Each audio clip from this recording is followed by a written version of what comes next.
Bonsoir tout le monde. L'épisode 16 de RCT Podcast pour parler de l'après-match Milan-Roma avec nos amis de Roma Club Lille.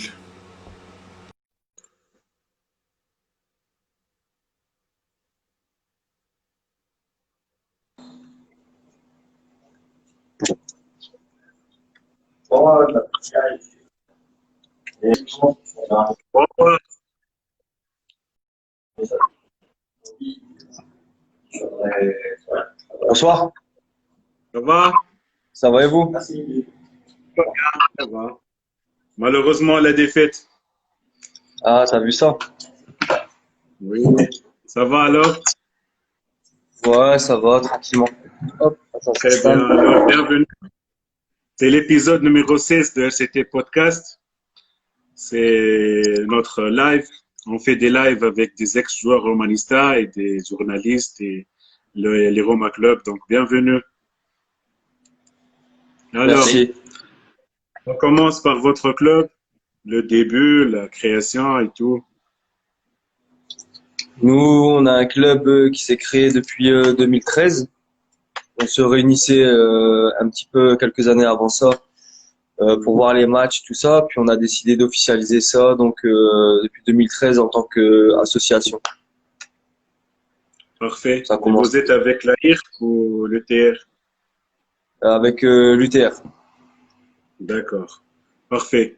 Et vous regardez les matchs ensemble et quoi d'autre?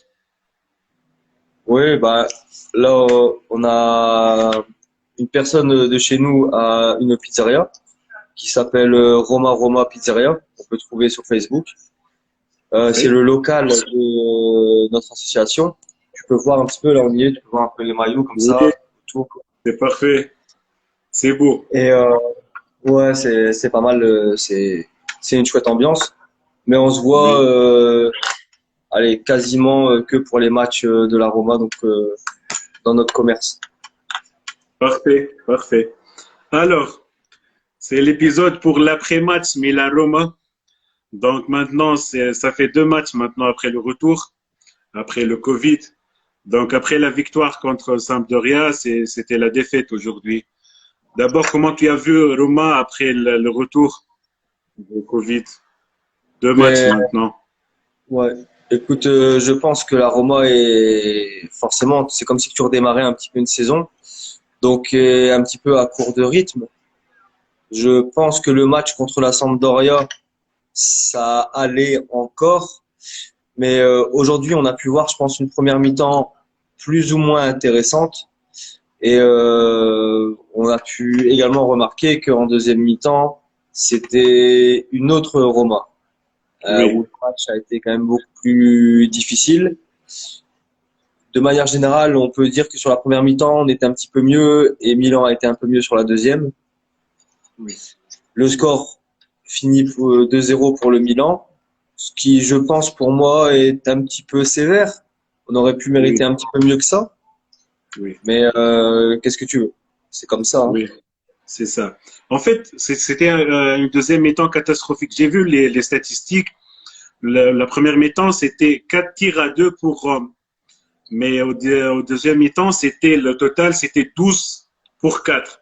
Donc, pour le deuxième mi-temps, c'était 10-0. On n'a fait aucun tir le deuxième mi-temps. Ouais. C'était terrible. Oui, Non, ça, c'est, Après c'est les, incroyable. après, les débuts sont largement évitables parce que la première, c'est une erreur de relance d'un gamin de 10 ans dans une cour de récréation. comme Et d'habitude. la deuxième, il sera un penalty, pour moi, proche d'être inexistant. Donc, c'est Oui, vraiment, après avoir des petits tirs, c'est bien, mais je n'ai pas trouvé plus en danger que ça. En première mi-temps, on n'a que 4 tirs, mais malheureusement, on tire pas au but parce qu'on a énormément de situations chaudes où il manque toujours quelqu'un à la réception des centres, ce genre de choses. Bah d'ailleurs, oui, c'est vrai. en première mi-temps, ça doit être un 3-0 pour nous et finalement ça fait un 0 pour la Samp. Et ça, c'est notre défaut. Et après, il y a une notion aussi à retenir et qui c'est pour ça qu'il faut être trop négatif avec la Romain, c'est que le Milan AC, il a eu 2 jours de plus de récupération. Et Oui, aujourd'hui, une ville comme Milan où il a fait plus de 35 degrés, bah ça s'est ressenti, je pense. Oui. Et pour les choix d'offenser, qu'en fait, si on compare avec le match contre Sampdoria, c'était 6 changements dans les côtés, sur tous les positions de l'équipe. En fait, il a fait 6 changements. Donc, comment tu as vu les choix de Fonseca aujourd'hui avec ces 6 changements, avec Kolarov sur le banc, avec Diawara sur le banc, avec Mancini de retour, le vert de retour et tout. Tu vois, bonjour. Toi, Bah, pour moi, c'est obligatoire. Le turnover, il est obligatoire parce que là, on est parti pour un marathon jusque août, en espérant qu'il y aura des résultats positifs au niveau de l'Europa League. Donc, c'est plus que nécessaire. En plus, il y a des postes sur les couloirs où les garçons ils galopent beaucoup, donc c'était obligatoire. Et il n'y a que Diawara qui, à mon avis, pêche sa performance de la semaine de mercredi. Mais ouais, sinon, c'est obligatoire. C'est obligatoire. Après, il y avait rien de surprenant, mais même de voir Dzeko était pas très en forme aujourd'hui, ça se voit. Ça se voit. Et pourtant, c'est des garçons volontaires. On a vu aussi, ils ont rien lâché. Ils ont rien lâché, mais ouais, comme dit Larry, jouer à 17h15 par 35 degrés à Milan sur un deuxième match de reprise, ah, c'était pas évident. C'était pas évident. Oui, c'est vrai. Alors, il va falloir s'habituer, je pense, pendant les 2 mois qui arrivent. C'est obligatoire. Oui. Oui. Et notre but après une faute, après le but de Sampdoria suite à une faute de Diawara, aujourd'hui c'était la faute de relance et la faute de Zappacosta et tout. Donc, ça se répète. Hein. beaucoup d'erreurs. Après, c'est beaucoup d'erreurs individuelles, mais c'est le défaut de notre qualité aussi, c'est que on essaie toujours de repartir pour prendre derrière et malheureusement, de temps en temps, ça se paye cash. Le gros problème, je pense aussi, surtout, c'est si on fait un mi-temps, on doit en mettre un ou deux. Et s'il n'y a qu'une erreur quand on a mis deux, bah, ça fait 2-1, c'est mathématique. Oui. Le problème, il est là. Le problème, il est là. Oui, c'était l'occasion de Dzeko au premier mi-temps par la tête. Ah ouais, la tête, elle est dedans. Après, on peut leur vouloir, il est capable de choses extraordinaires, mais c'est ce qui me fait dire qu'il n'était pas dans un grand jour aujourd'hui. Et... C'est vrai. Si on a trop parlé de Lorenzo Pellegrini après le match contre Sampdoria, il a mérité d'être titulaire et après tout ce qu'on a dit sur Pellegrini cette saison, comment tu as vu Lorenzo Pellegrini comme titulaire aujourd'hui? Il n'a pas été plus mauvais qu'un autre, mais il n'a pas été plus extraordinaire qu'un autre. Très volontaire au milieu de terrain, mais on l'a pas plus vu qu'un autre, mais Pellegrini, c'est l'avenir de ce club. Pour moi, c'est vraiment l'avenir. C'est faut pas oublier qu'il est jeune. Il a 23 ans, je crois, peut-être. Il est jeune, il a toute sa carrière devant lui et il faut être très, très patient. C'est comme tout à l'heure, on parlait de Kluivert. Kluivert, pour moi, il faut être très patient. Il a que 22 ans. Enfin, voilà, le problème de Rome, c'est qu'on a bradé trop de jeunes qui après explosent dans notre club. Par exemple, Salah, on l'a vendu 40 millions, mais quand on voit ce que vaut Salah aujourd'hui, c'est pas grand chose. Alisson, on l'a lâché pour pas grand chose non plus. Donc, il faut être patient avec la jeunesse. Après, bon, les finances, elles sont un peu difficiles, mais il faut être patient avec ces jeunes. Et Pellegrini, pour moi, c'est l'avenir de ce club. Oui, c'est vrai. On parle encore des choix de pensée qu'en fait, cette saison, on a vu sur le côté droit, on a vu Florenzi, Bruno Pérez, Santon, Spinazzola. Et aujourd'hui, on a vu Zappacosta pour la première fois comme titulaire.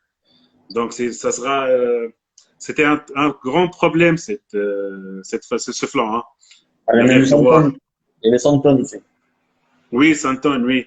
Donc, on a essayé déjà 6 arrières droits sans trouver un bon arrière droit.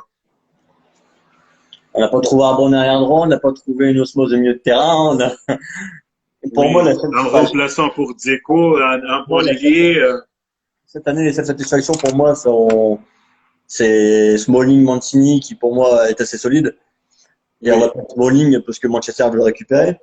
Et bon, Dzeko, voilà, tout le temps. Et après, on va toujours parler du même, mais on n'a pas encore compris le départ de Rossi, Strootman, Nainggolan. Voilà, ça c'est à des postes où il faut de l'expérience. Cristante, c'est très fort. Pellegrini, c'est très fort. Diawara, c'est très fort. Verratti, c'est très fort, mais c'est jeune. Oui, c'est vrai. Et à 6 points d'Atalanta avant 10 matchs, tu penses qu'on peut encore atteindre cette 4e place, cette fameuse 4e place? Je sais pas pour toi, Larry, pour nous savoir. Alors, moi, je pense que mathématiquement, rien n'est impossible. On est obligé de se dire ça pour essayer de rêver un petit peu. Mais en étant plutôt sincère et objectif, j'ai du mal à nous voir reprendre 6 points sur l'Atalanta, qui, elle, joue bien également et va aussi enchaîner pas mal de victoires, je pense, sur les matchs qui lui restent. Moi, je disais avant reprise du championnat que mon avis, c'est qu'on a tout à perdre avec cette reprise de championnat. Parce que je vois pas comment on pourrait gagner ces points pour aller se qualifier en Champions League. Par contre, on serait plus du genre à être capable de perdre quelques points pour ensuite donc quitter cette position d'Europa League. Moi, je Oui, pense que le problème, il va être plus derrière nous que devant nous. Je pense qu'il faut essayer d'emmagasiner un maximum de points pour se mettre en sécurité par rapport à la qualification d'Europa League. Mais oui, sincèrement, je vois pas comment on pourrait toucher à la Champions League. Même si mathématiquement, bien entendu, c'est possible et je l'espère de tout mon cœur. Mais si on reste oui. objectif et sérieux, franchement, c'est compliqué. Oui. Ça fait quelques jours, j'ai entendu quelques radios en Italie, ils ont parlé que si on peut atteindre la Champions, si on peut pas atteindre la Champions League du championnat et de la quatrième place, on a nos chances dans l'Europa League. Ça Après ce va. match contre Milan, ça sera, je pense, dur, non? Moi, le match contre Milan, tu m'as dit, c'est quoi? Ça va être dur pour Europa League. Le Votre fait niveau, qu'on ait perdu là? ouais. Côté niveau et tout, côté automatisme et niveau et le retour L'Europa après le. League, on est encore en course aujourd'hui. Pour aller la gagner, moi, je pense que ça va pas être simple. Il reste encore de grosses écuries. Et l'Europa League pour l'année prochaine, donc si on se qualifie, euh, le problème c'est qu'il y a énormément de clubs qui favorisent plutôt les matchs de championnat que les matchs d'Europa League. Parce que la Ligue Europa est une coupe où les clubs gagnent moins d'argent. Donc ils préfèrent se focaliser sur la qualification de Champions League qui passe par le biais du championnat pour pouvoir gagner beaucoup plus d'argent sur l'année suivante. Tu vois ce que je veux dire? Oui. Donc Donc, si on se qualifie l'année prochaine, je pense pas qu'on la gagnerait. Ce serait beau. J'aimerais bien, hein. Mais je suis pas sûr qu'on la joue à fond comme d'autres équipes la jouent. Ça, c'est le petit problème. On est plus du genre à jouer à fond si on joue une Champions League, tu vois. Mais là, oui, en l'occurrence, la Champions League, je vois pas comment on se qualifierait. J'ai du oui, mal à me voir qualifier en Champions League. Et sincèrement, quand tu vois nos matchs quasiment de toute la saison, j'ai presque envie de te dire qu'on le mérite pas vraiment. Si on oui. est positif, il y a un moment, il faut se dire non, cette année, c'est un peu, on va dire, un peu comme une année de transition. On n'a pas été bon. À quel moment on a fait vibrer le monde du football européen cette année? Voilà, la Je question s'arrête là. sais. Je suis un peu optimiste, mais c'est ce que je pense. En fait, pour moi, j'ai quelques problèmes encore avec avec les choix de Paulo Fonseca et le choix que Fonseca va continuer avec nous. Je sais qu'on doit avoir une continuité, une stabilité au sein de l'équipe avec tous les changements qu'on fait, mais je pense que Fonseca fait beaucoup d'erreurs en fait. Moi, je suis pas d'accord. Moi, je suis pas d'accord. Après, on a une saison, on est encore très embêté avec les blessures et ça devient problématique à Rome. Je pense que ça, c'est le plus gros problème de Rome, c'est ça aussi, c'est d'avoir toujours En des fait, garçons extrêmement blessés. moi, je serais curieux de savoir quels sont le nombre de matchs où Fonseca a eu tous les joueurs aptes à jouer. Zéro. Je pense. Oui. Je pense Je qu'à pense que chaque oui. fois, on a eu des problèmes de blessures sur tel joueur, tel secteur de jeu. Et donc, du coup, Fonseca, je pense, au lieu de créer son équipe comme il le veut, il a surtout fait un peu comme il peut. Tu vois ce que je veux Oui. dire? Fonseca, Oui. alors attention, je suis pas spécialement fan de lui, hein, je m'en fous de Fonseca ou pas Fonseca, mais je pense que il a pas pu faire ce qu'il voulait, il était un peu embêté par les blessures, il a pas réussi à instaurer le jeu qu'il voulait. Sur l'entraînement, il peut préparer certaines choses. Si la semaine d'après, il lui manque 4 bonhommes, eh ben, c'est plus pareil. Donc, ce que tu as travaillé, c'est un petit peu inutile. Et je pense qu'il a beaucoup tourné comme ça cette année, en essayant de sauver les meubles plutôt que de générer un vrai schéma de jeu. Mais on le voit quand même la patte, hein. Oui. Quand on voit le match contre la Sampdoria ou même la première mi-temps contre aujourd'hui contre Milan, on voit la patte quand même de Fonseca, de l'équipe qui essaie de partir proprement de derrière, qui essaie de pas se débarrasser du ballon. Et on sent quand même que cette approche-là, elle est très intéressante et elle va nous servir pour le futur. Mais maintenant, il va falloir qu'à un moment donné, il peut tourner avec un groupe au complet, quoi. Oui. En fait, même pour le match contre le Dinésé mercredi, ça sera sans Pellegrini et Jordan Veretout aussi, hein. Donc, c'est encore des absents. Donc, On aura encore. contre le Dinésé, oui. Encore des absents, oui. Même contre le... En fait, j'ai vu les notes des journaux après le match. Le mieux noté, c'était Mirante sur beaucoup de sites. Le mieux noté, c'était Mirante après le match. Oui. Oui, c'est une Il bonne a fait surprise. son match. Il a fait son match. Mais est-ce que pour toi, tu trouves que c'est normal que le Non. joueur le mieux noté d'une équipe, c'est le gardien, Remplaçant. qui plus est, et le gardien remplaçant normalement? Oui. Et c'était le même cas contre l'Inter à San Siro. Mirante, c'était le mieux noté avec l'absence d'autres joueurs. On a fait 0-0 quand même. Mais aujourd'hui, on a perdu et Mirante était le mieux noté. Mais c'est pas normal. Mais c'est là que tu vois le problème chez Rome, c'est d'avoir Mirante qui est le meilleur joueur à chaque fois qu'il joue et de dépenser 30 millions d'euros chaque année pour un gardien. Enfin, ça, c'est notre problème qui se pose. On en parlait tout à l'heure, on a Fuzato qui est troisième gardien, qui a fait 0 match avec la Roma et qui est convoqué avec l'équipe du Brésil. Donc, s'il est convoqué avec l'équipe du Brésil, il doit être pas si mauvais que ça, quand même. Oui. Et on parle que Paul Lopez, après 6 mois à Rome, il va aller jouer en Angleterre. Donc, tant de changements. Fuzato qui est convoqué avec l'équipe nationale et maintenant est troisième gardien. Et le pire que Fuzato même avec la sélection, même s'il est sélectionné en Brésil, il était deuxième gardien avec le Primavera aussi pour faire jouer Cardinale. Oui, donc Fuzato, il était deuxième. Après, Oui, Cardinal, il est très prometteur aussi, hein. oui. Donc, bon, on comprend bien, on comprend rien. Bon. Donc, euh, pour l'attaque, pour les ailiers, en fait, on a un grand problème pour moi sur les ailiers. Aujourd'hui, on n'a pas vu Jenkins Onder. Il a joué 5 minutes contre Sampdoria. On a vu Carlos Pérez qui était titulaire contre le Sampdoria et remplaçant aujourd'hui. On n'a rien vu sur le côté malgré tous ces changements. Je suis pas d'accord avec toi. Moi, sur la première mi-temps, Mkhitaryan, on l'a bien vu et Kluivert était intéressant.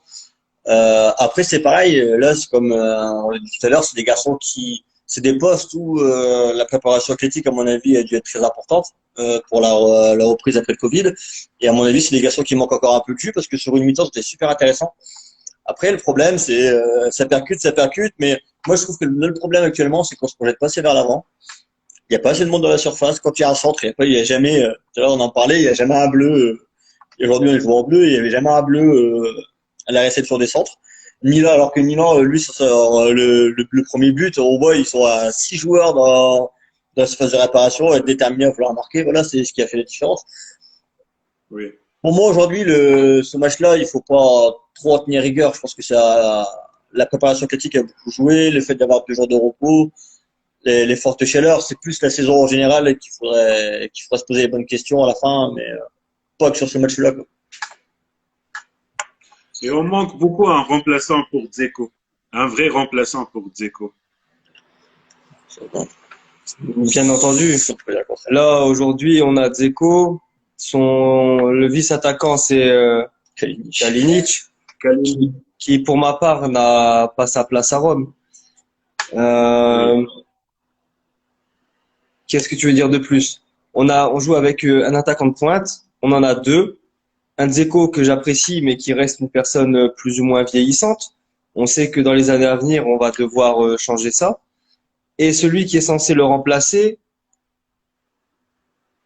c'est pas trop ça. Donc, c'est compliqué. Oui. La preuve, c'est quand Dzeko a été grippé à l'Inter de Milan, on a joué avec Zaniolo avant-centre, quand même. C'est dire le problème à ce poste-là, quoi. Oui, on a fait jouer un 9,5. Oui. Sinon, sur le retour de 2 joueurs, en fait, je vais voir votre avis. Le premier, c'est Patrick Schick. On a entendu que Leipzig ne va pas acheter Patrick Schick. Pourtant, il a fait une bonne prestation avec eux, mais pour des problèmes financiers. Qu'est-ce que tu penses du retour de Patrick Schick, s'il a une place à Rome encore? Tu commences? Ouais. Alors moi, Patrick Schick, le gros problème avec Patrick Schick, c'est qu'on fait pas jouer dans un système qui favorise. À la Sampdoria, il jouait avec 2 attaquants. À Leipzig, il jouait avec 2 ou 3 attaquants. Axio. Nous, on l'a fait jouer tout seul en pointe dans un système où il n'était pas à l'aise. Et les peu de fois où il a joué devant avec 2 attaquants était super intéressant. Contre Barcelone, quand on fait la remontada. Et le match retour contre Liverpool, où il était titulaire, c'était intéressant. Et je trouve qu'on l'a jamais mis à sa juste place à Rome. Alors que avec Dzeko, je pense que ça pourrait être un bon complément. Après, mettre 35 millions d'euros, je crois, sur un joueur et pas le mettre dans une position où il peut être bon, c'est quand même questionnant. Oui. Et le retour de Alessandro Florenzi? Ça, je te laisse. Je vais faire. Alors, pour Sandro, tu me dis si tu es contre mon avis. Pour moi, c'est simplement impossible. Je n'ai rien contre lui personnellement, mais il est arrivé un moment où à Rome, il n'arrivait plus à être en adéquation avec le reste du groupe. Toute la tribune, la Curva Sud et les supporters, les ultras, enfin tout ce petit monde en a eu plus que ras-le-bol de lui. Il s'en est allé pour pouvoir jouer la Coupe d'Europe avec l'équipe d'Italie. S'il revient, je pense que ça va être très compliqué pour lui. Aussi bien dans le vestiaire, parce que là, il aura plus aucune crédibilité auprès de ses ex-collègues et nouveaux collègues, tu vois. Et au niveau des supporters, ils ne laisseront jamais passer ça. Jamais. Donc pour moi, là, on va récupérer Florenzi. C'est mal parce que tout le monde sait qu'on va devoir le vendre. Donc du coup, on va devoir le vendre pas cher. Donc ça va aussi encore une fois être une histoire de perte pour la Roma, tu vois. C'est un joueur qui, il y a quelques saisons en arrière, valait quand même une certaine somme. Et aujourd'hui, tu verras qu'on va devoir le brader pour s'en séparer parce qu'il peut pas réintégrer le club. Oui. C'est ce que je pense. Oui, parfait. Et le départ de Gianluca Petracchi après moins d'une année à Rome, ça sera dur pour le mercato. Petracchi, pour moi, il a farde. Son recrutement, il est pas mauvais. Son travail, il est pas mauvais. Mais quand tu es directeur sportif, tu dois rester à une certaine place, c'est-à-dire le sportif, mais du côté commerce, on veut dire. Et de rentrer dans le vestiaire, alors que le coach, il est, je sais plus c'est à quel match, je crois que c'est à Bergame, je crois. Où il rentre dans le vestiaire, il passe une gueulante, alors que l'entraîneur, il était sur un versant plutôt d'encourager les garçons. Et tu peux pas, c'est pas possible, quoi. Enfin, c'est chacun son rôle et justement, c'est ce que moi je reproche à Pallotta, c'est que lui, il joue au Carole, Pallotta. Il faut que chacun doit avoir son rôle dans son club. On a un président qui n'est pas président. On a un directeur sportif qui rentre, qui passe une gueulante à la place de l'entraîneur. C'est quoi la prochaine étape, quoi? Enfin, et c'est dommage parce que sur son recrutement, il est vraiment pas mauvais, parce que Monkey, il avait laissé un sacré chantier. Et, Smalling, c'est lui, Mancini, c'est lui, Perez, c'est lui, c'est quand même pas mal. C'est quand même pas mal. Oui, c'est un bon boulot, oui. Mais tu penses encore que Pallotta va quitter cet été? Enfin? Cet été même, c'est difficile de dire. Moi, je pense que Friedkin a essayé de tirer le prix vers le bas, mais qu'ils vont rediscuter prochainement. Alors, est-ce que ça va aller vite ou pas? Je pense pas. C'est très compliqué à dire. Maintenant, je comprends Pallotta dans le sens où il peut pas brader la Roma. Je veux dire, si on parlait d'un chiffre à 800, on peut pas lui proposer aujourd'hui 350. Tu comprends? On n'est pas au marché. On parle de grosses affaires. Faut rester sérieux. Dire qu'à cause du Covid, on va baisser un peu le prix, c'est normal. Tu peux passer de 800, je sais pas moi, à 700, à 675, mais pas à 300. Tu vois ce que je veux dire? Là, pour moi, c'est un petit peu sous de la gueule du monde. Oui, il veut profiter. Oui, bien sûr. Mais à la limite, j'ai même l'impression que ça aurait pu être une forme de dire, voilà, je vais mettre quelque chose vraiment bas. Comme ça, on me dit non, et puis l'affaire, elle s'arrête là, parce qu'en fait, j'en veux plus vraiment. Tu vois, ça, c'est possible aussi. Apparemment, il aura relancé, hein. Les contacts auront été Ouais. appris cette semaine. Donc, à Oui, mon avis, on pourra plus dans les semaines qui arrivent.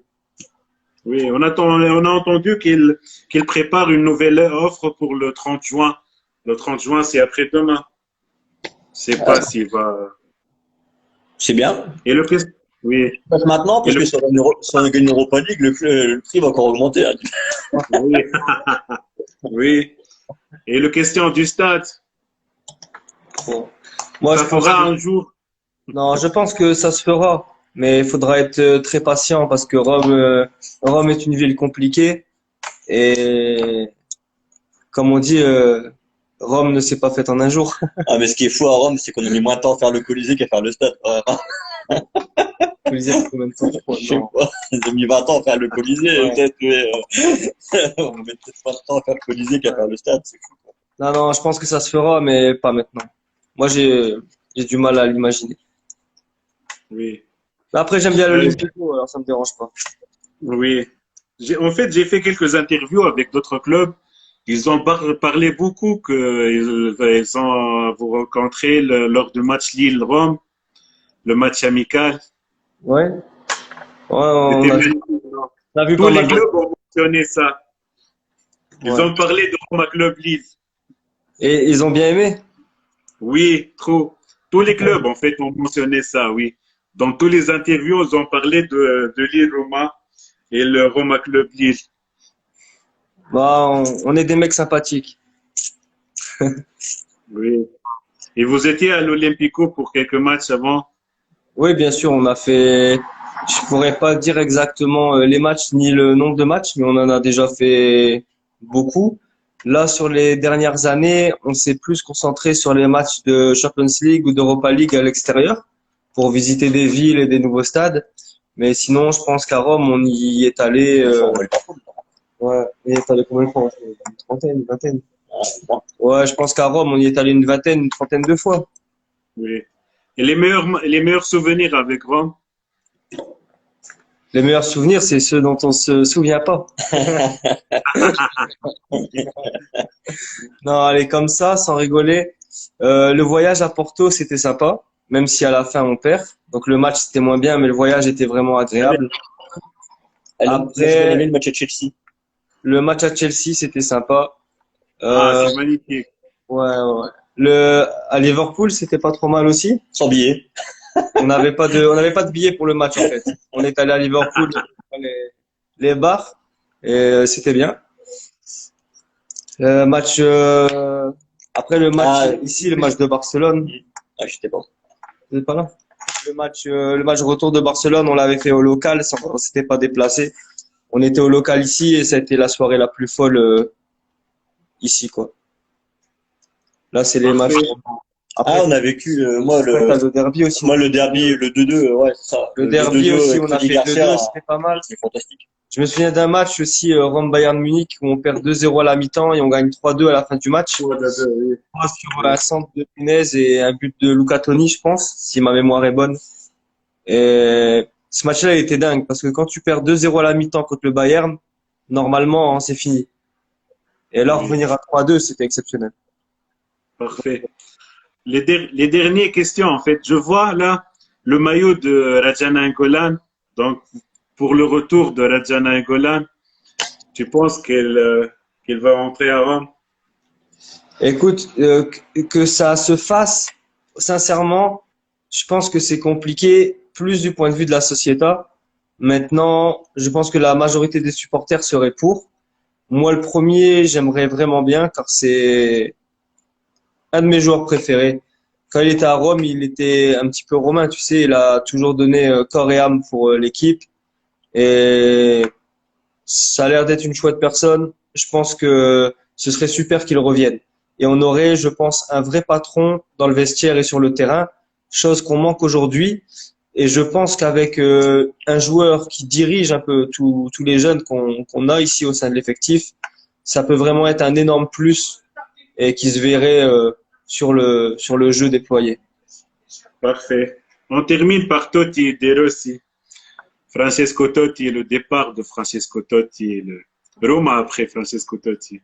Alors moi, je pense que comment il a été mis dehors, c'est honteux. C'est on l'a dégagé tout simplement. Tu peux pas faire ça à un joueur qui a donné toute sa vie au club. C'est pour moi c'est interdit. S'il voulait faire une saison, même s'il jouait 5 matchs, tu le laissais faire une saison. Tu comprends? C'est un manque de respect. C'est pas normal. Et en plus de ça, c'est finir par une super fête au stade, vendre des maillots avec une signature de Totti dans le dos juste pour faire un petit peu d'argent, alors que tu le dégages comme une merde un petit peu. Ça, c'est pas Oui. normal. Et pour De Rossi, c'est quasiment la même chose. Le mec, il veut bien rester pour moins d'argent, juste jouer quelques matchs à l'année, et tu lui dis non, ça va aller, non merci, tu peux partir. C'est pas normal. C'est pas une personne qui est Oui. là depuis 5 ans ou 7 ans qui va dire à quelqu'un qui est là depuis 30 ans, tu dégages. Tu comprends? C'est triste. C'est malheureux et ça a terminé un cycle. C'est une ère qui s'est terminée avec ces décisions-là. Pas de la plus belle manière. Et aujourd'hui, notre Roma, elle est différente à cause de Oui. ça. Qu'est-ce que t'en penses, toi? Moi, je suis complètement d'accord, hein. Totti, c'était compliqué. Totti, c'était vraiment compliqué pour le coach parce que malheureusement, qu'on le voulait ou non, Totti n'avait plus le même niveau. Mais Totti ne faisait pas de problème dans le groupe, contrairement à ce que certains voulaient faire croire, notamment Palota. Donc, même si à Totti, il serait ouais.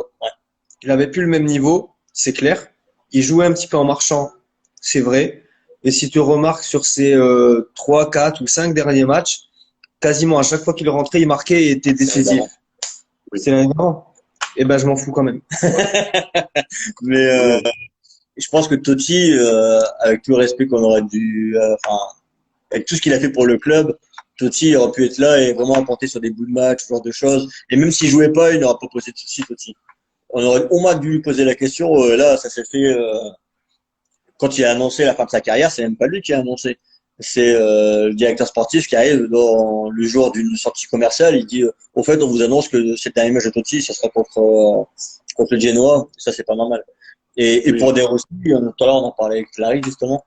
Euh, Quand je vois certains l'année dernière au milieu de terrain, la prestation de certains joueurs au milieu de terrain, De Rossi n'aurait peut-être pas joué 30 matchs parce qu'il avait plus peut-être les jambes pour le faire, mais sur les 15 matchs qu'il aurait peut-être joué, il aurait été peut-être 3 fois plus fort que les joueurs qui ont joué ces matchs-là. Et Oui. je prends le match à Porto. Le match à Porto, c'est pour le match où on aurait bien d'un De Rossi au milieu de terrain quand on gagne, quand on menait au score et qui bouge un peu les troupes et c'est ce qui nous a manqué. Ouais, toi, je sais que tu sais plus derrière Porto.